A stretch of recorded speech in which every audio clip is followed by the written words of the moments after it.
আপনার মন কি খুব অশান্ত? সারাদিন হাজার হাজার চিন্তা আর দুশ্চিন্তা কি আপনাকে ঘিরে রেখেছে?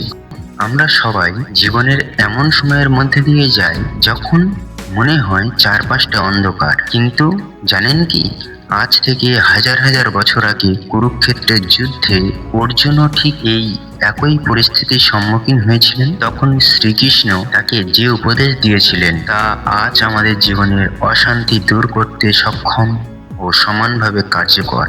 শ্রীকৃষ্ণ বলেছিলেন, অশান্ত মনের থেকে বড় শত্রু আর কেউ নেই।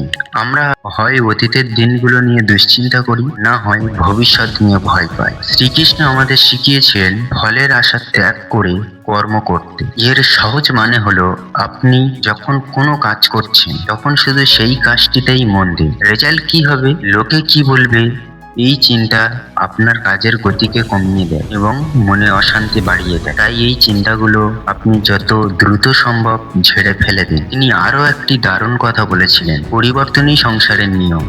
আজ আপনার সময় খারাপ যাচ্ছে মানে এই নয় যে সারা জীবন এমনই থাকবে। রাত যত গভীর হয়, সূর্য ওঠার সময় তত কাছে আসে। তাই কঠিন সময়ে ভেঙে না পড়ে নিজের ওপর বিশ্বাস রাখুন, ধৈর্য ধরুন, কারণ সঠিক সময়ে আপনি আপনার পরিশ্রমের ফল ঠিকই পাবেন। বন্ধুরা, মনে রাখবেন, পরিস্থিতি যেমনই হোক, আপনার হাসি আর মনের শান্তি কেউ যেন কেড়ে নিতে না পারে।